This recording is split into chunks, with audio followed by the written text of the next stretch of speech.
I'm Kayi Gabiam, the CEO of Maison Moka.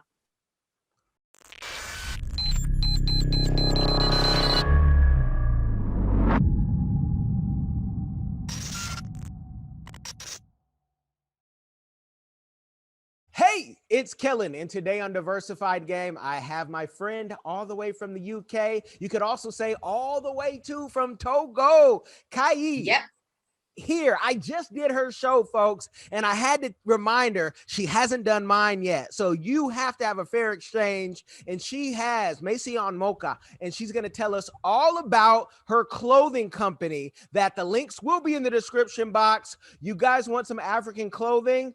It can be delivered from abroad. So no matter if you are in King's Cross, Leeds, Portugal, doesn't matter, or Brooklyn, Kayi can hook you up. Kayi, welcome to the show. How are you doing today? I'm doing great. Thanks so much, Kellen, for having me on tonight because it's 8 o'clock, over here in the UK. But I'm so excited to be, with you tonight. Well, thank you, because I know that, you have an earlier bedtime than me. The nighttime is when I really wake up. But I wanted to get your story on how you created your clothing line and the why as well. So share with us your story of entrepreneurship and your clothing line. Well, I'll say the idea starts from me, like they say, when life throw lemon at you, you make poor lemonade. I would say that's the start, of the whole thing that actually make me so committed to my business because I started this business whilst I was working. But obviously, I was giving more to my boss than my own business, if it makes sense. But once, as had a car accident and then I wasn't able to go back to work, that kind of forced me, to pay more attention to the business I started, which is my own business, if you are following what I'm saying. So the reason why I started the business is because I love African print. And I have different, design, and people that I know, they always, give me compliments and say, oh, hey, it would be great if you start your own clothing line and buy from you. So just smile. And then I'm like, okay, and I would say some weeks after that, there is just, this shop that is actually closing down. The business is closing down. So they were doing something similar to what I want to do.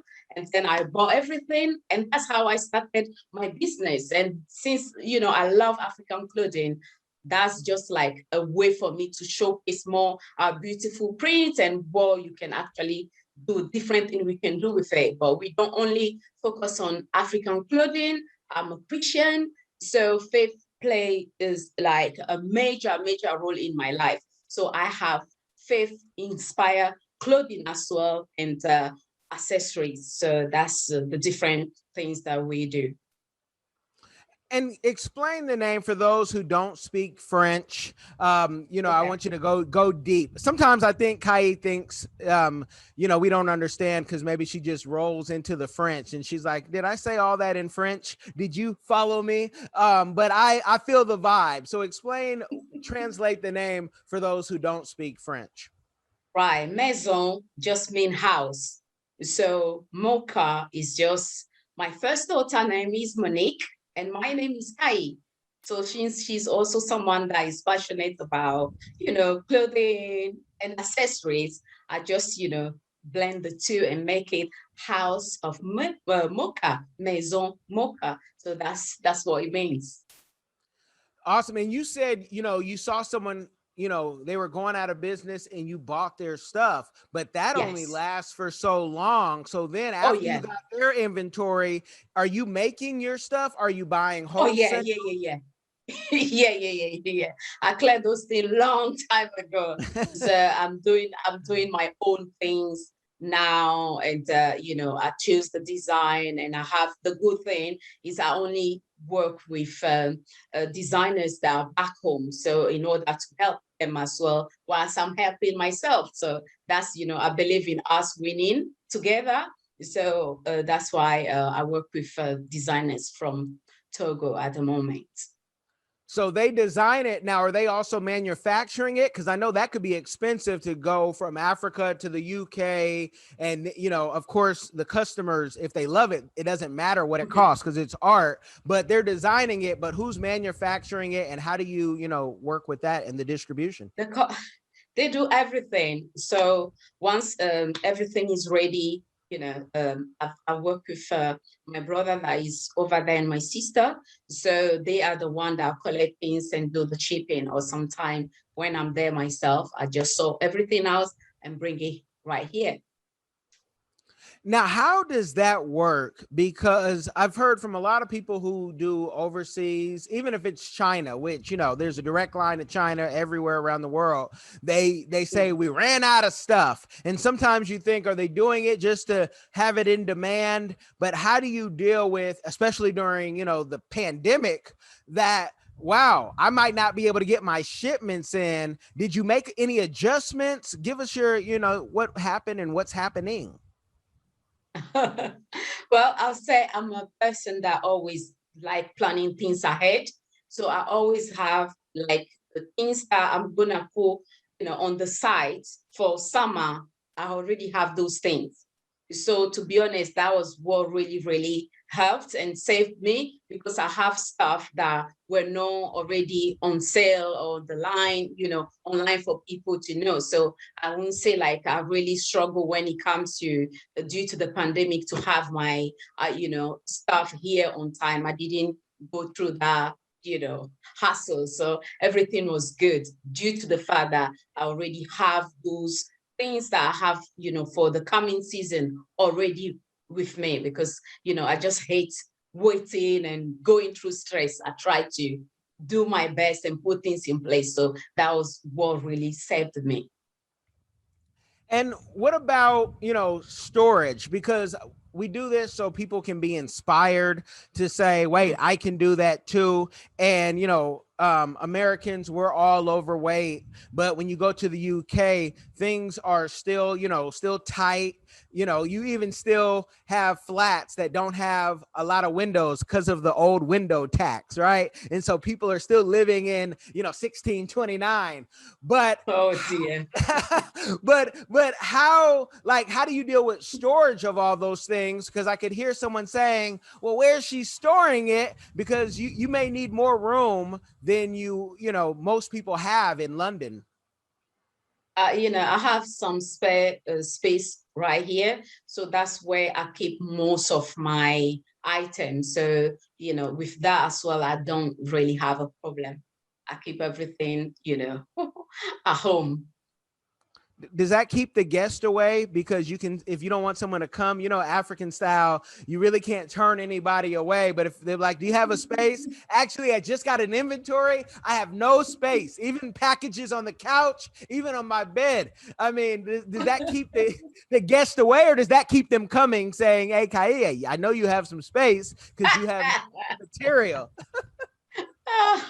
No, you know, I love people. That's just me. So space for the guests is always available for them. So that, you know, I don't kind of kicking them away due to the fact I'm storing my products. So their space is safe downstairs.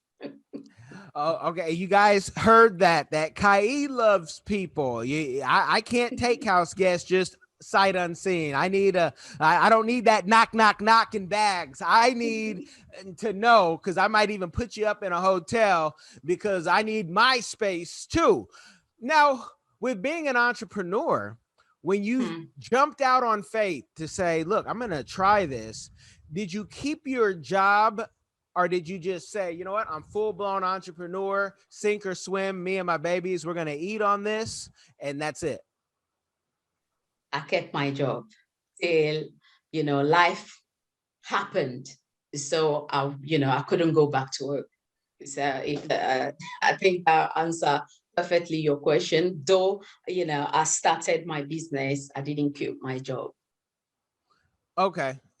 And with keeping your job, did it make you even more of a hungrier entrepreneur? Because while you're at your job, you're thinking about your business 24/7. And it's almost like a kid ready for recess or ready to get out of school and just make that run. Like, how was that feeling while working? And are you still in that current position?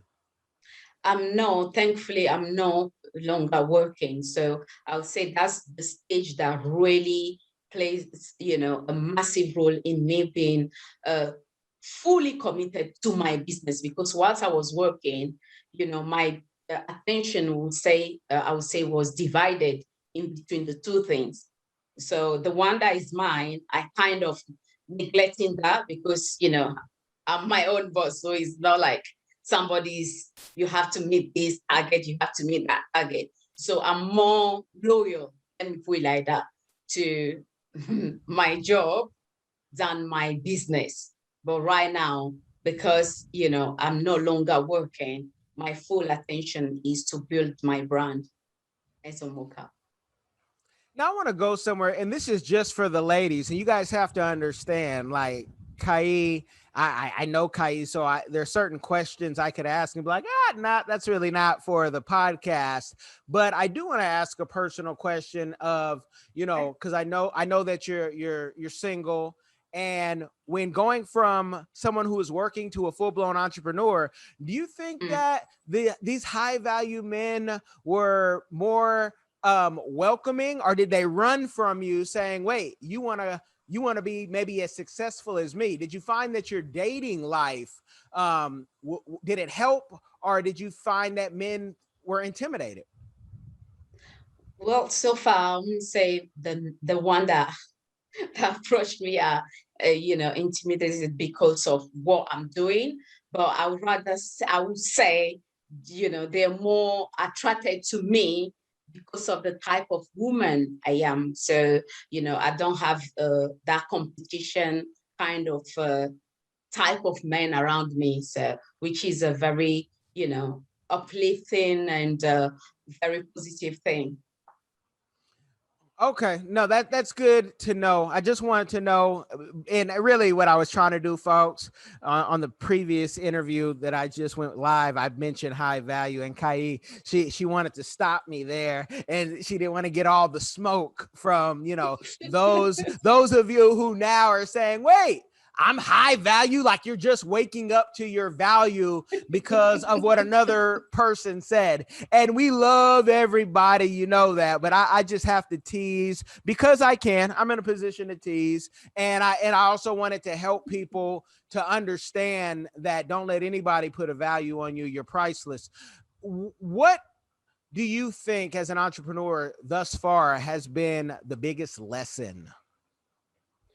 Biggest lesson, I would say, you have to understand that your success depends, entirely on how committed you are to your business. So if you treat it like, oh, uh, if I don't meet this target, is okay. Next year, I'll be able to make, with that mindset, you can quickly pack and go home, if you follow what I'm saying.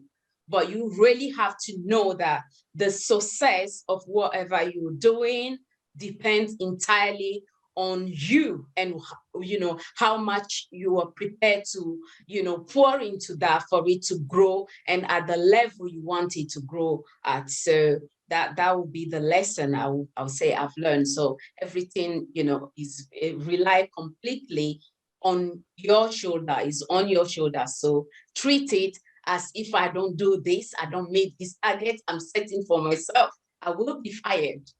And then that will give you, personally, that gives me the drive. Fired in the sense that this business will collapse, will close down. So if you have that at the back of your mind all the time, it gives me more strength to keep pushing every single day.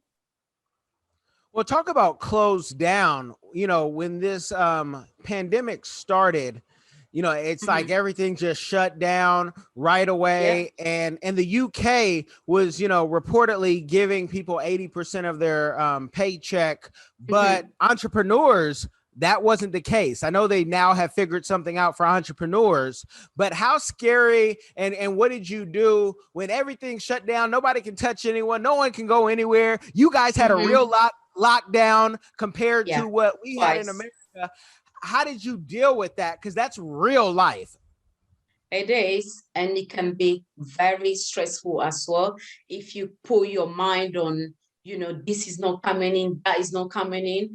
But what I've learned in that space of time is the fact that you look at, you watch the news or you hear things, people are no longer with us. So the fact that you are still here, that alone, is a miracle that we should be thankful and grateful for. So whatever, extra, when I'm saying extra, I'm trying to talk about money wise, that's me. For the next person, it will be different, but I didn't make that be like, me start putting myself in stress mood or panic mood. No, I know that, once things start changing, things will keep rolling, and whatever I lost, I will be able to regain. So that's how I process when there is something that I'm not fully in control of. Well, let's even go deeper. Teaching lesson. Things shut down. You have a, business that no one can even come see you. How for us in America, how did you survive? Because I know people that we both know who are in the UK, and I remember what they were telling me, and I thought, they were in great position, some of them. And they're like, this is real. I mean, landlords don't have to get paid. Some people were really like, what the heck is going on? And I could only feel their pain to say, okay, what else can be done? But like when no income can come in, how did you manage? Like, was there anything that you said, you know what? I gotta do what I gotta do. We're gonna be out there. Forget the government. I don't know. No, at the beginning it wasn't like that, because the thing is, life is the main thing for me, and I'm sure for so many people. So at the early stage, I wasn't so concerned about, because it's not like there won't be food in the house. It's not like there won't be, electricity or gas in the house. So all those things will always be covered. And those are the main thing. So but at some point when things start opening up, then I start, thinking about going to the post to post, orders for people. And then you're gonna be meeting other people. I was trying to avoid, crowded places or where there will be lots of people and stuff like that. But once things start opening, I just, you got to do this. Get out, go in the post, start posting item, get make sure like I prepare myself properly. And then with time, I just, even forget about the fact that something is actually happening. I go there, do what I have to do, and then come back home. And so the closest that I can maybe relate is when the shelves were empty and everyone's like, how do we survive? The shelves are empty and you're like, this is madness. What do we do? Like, it's like a bad movie. So what in the UK, was it the same thing? Shelves are empty. Of course. Yeah, you're finding the rice in the back of your shelves and saying, I didn't even want to eat this rice because it was balsamic and I only like jasmine or whatever. But so it was the same thing. And as an entrepreneur, here you have product, but the last thing people are thinking about is clothing. So yes. I just wanted to go into a deep dive of what's real for people, because we talk about money and progress, but just being able to eat or being able to wipe your behind when you're done using the restroom, it was real for the entrepreneur, unless you were in the toilet paper business. So And food, yeah. Those are the main, essential stuff. Yeah. Yeah, you know what was funny? In certain places in America, there, Mm. all the frozen food, everything was gone, but folks still had vegetables there. And I'm like, people, because we're so used to processed. I mean, like, Yeah. you can get your bell peppers, get some onions, get, some Yeah. of that sweet All the potato. fresh stuff. Yeah, yeah. Now, you as a entrepreneur, as a mother, I'm gonna say now as a model, because you are all over your Instagram taking advantage of what God has given you. What role do what role do you play? Because you're Mm. doing all these things, you're playing every position, but what's your favorite position to play, and what do you want to do with that position? My favorite position is, you know, the first one for me is being a mother. So that's like the favorite one because when the first time my daughter was born and I was like, did I actually not that I'm the one that created her, but the sense is like, wow, this really comes from me. So everything I do, they come first. So that's like the number one position, and is the biggest responsibility anyone will have on their hands. So their well-being, their welfare, and make sure they're doing extremely well at school, and mentally things are good, they are happy. Those are the things that comes first that are very, very important for me. And then secondary is my business. And like you put it so well together, I'm the one doing everything. So sometimes it can be quite challenging, tiring, but you have to remember in the first place why you started and keep pushing. And as an entrepreneur, some Mm. people have one business, some people are serial entrepreneurs. What Yeah. type of entrepreneur are you? I would say I'll go for the second one, the serial one. Like, it's not only the clothing line. I also have other things, on the side. Like for people that don't know, I do offer French classes. That also you have to take time to prepare the lessons. That's one thing. And apart from that, there are other things I'm working on as well, which is to deal with other people. So that as well, I have to be committed to that because I'm the type of person that if I say yes, my yes is yes, and I'll do everything to make sure that thing is a success. So yeah, it's more than one business. I have to focus on. So it can be quite a lot sometimes, but if you love what you're doing, and I'm the type that like being so productive. So I enjoyed it. I enjoyed it. And talk a little more about the French lessons. If people, want to tap in to, learning French, how does that work? What type of time commitment must they have, as well as the cost? Well, when it comes to the time, I'm very, very flexible in the sense that you have to understand that, you are over there in the States, I'm here in London. So what time works best for the student?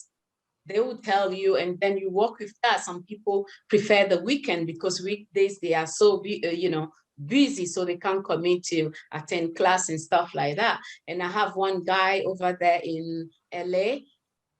Guess what? He attend his class at 2 a.m. your time. Wow. Yes. Wow. So that's how committed he is. So, I work with whatever time is suitable for every student.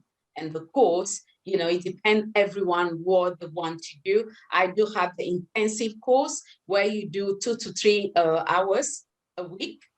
That one, is the fast track one, if we can put it like that. So it really gives you the confidence, to learn quicker and be fluent as quick as it can be. Because one thing is for me to to give you what you need. Another thing is for you to keep practicing, because that's important with languages. And it's per hour is $15 per hour. So that's when it comes down to the cost, that's what it is. So some people prefer doing 2 hours a week. That's absolutely fine. Some prefer 1 hour. Those that they are not so much in a hurry. So it depends on everyone again, what they want and what their goals are.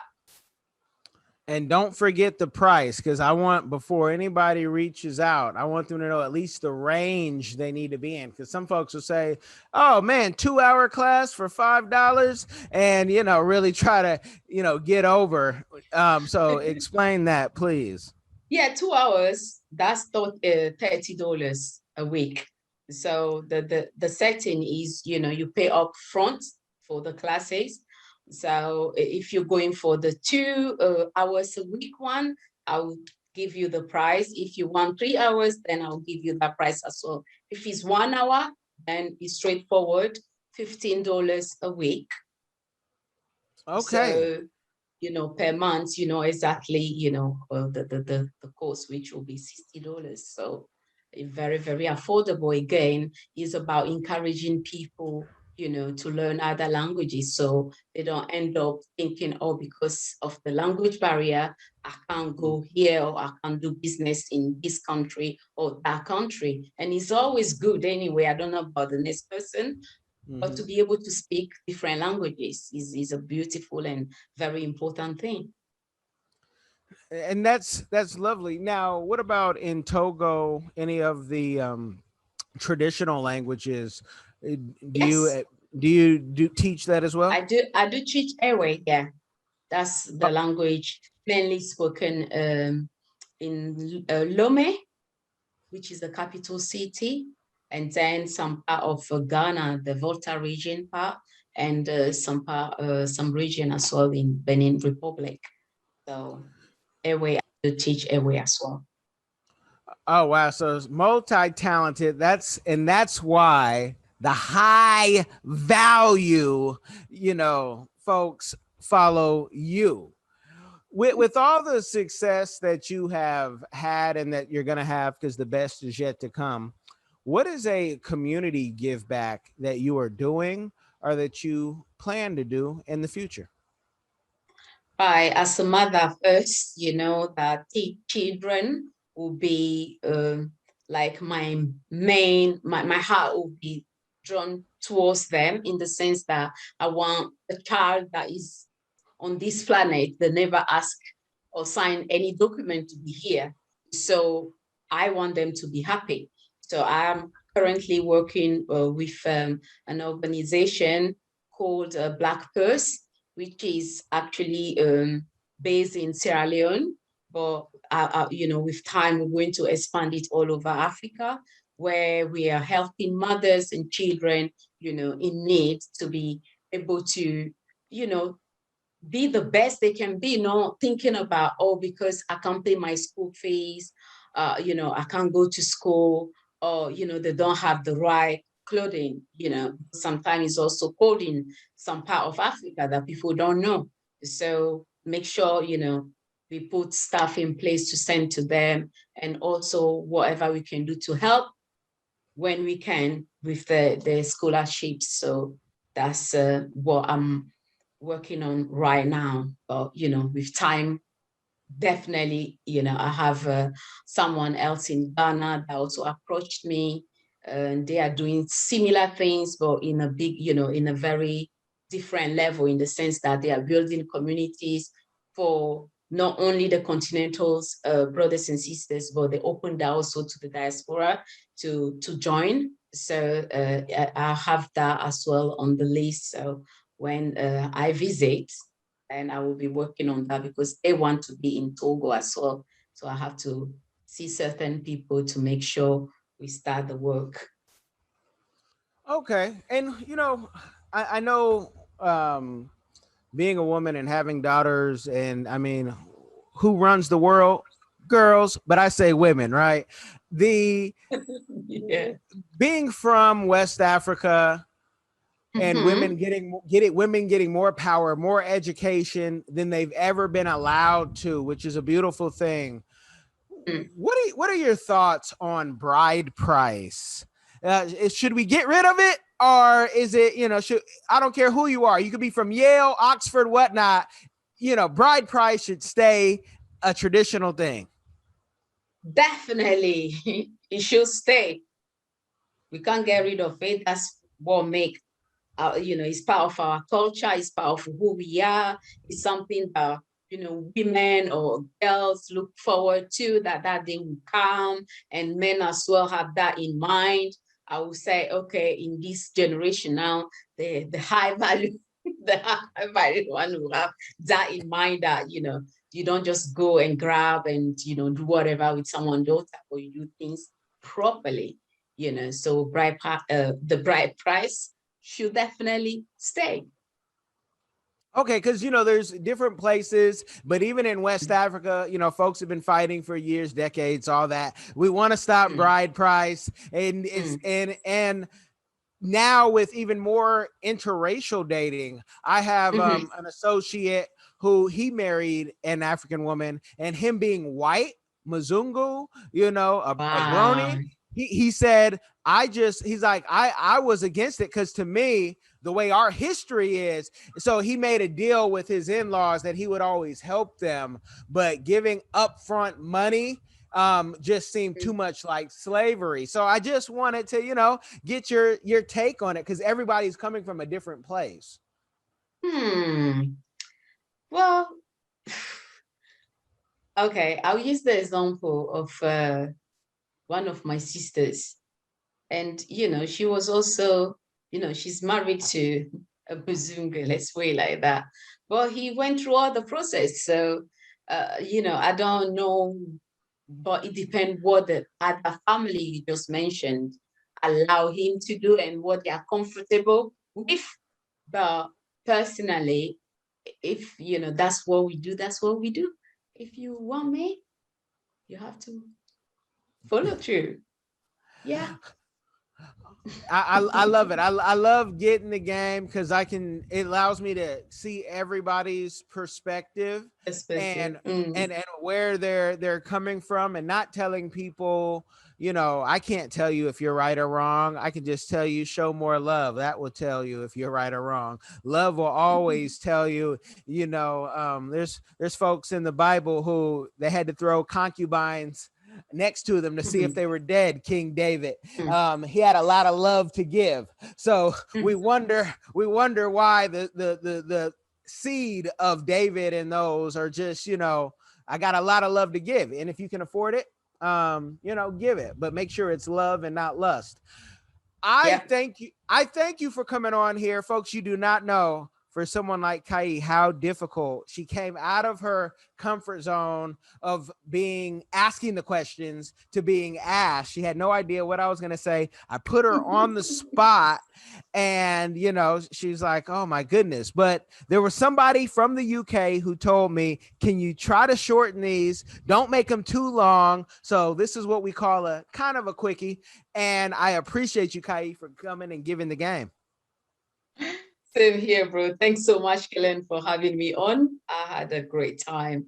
And hopefully I will be back soon. Anytime, Kayi. That person I was talking to about people who said it was too long was Kayi. I told her that beforehand, but I want to bring you guys in on the inside joke. So you guys been blessed by the game. Make sure you like, share, subscribe.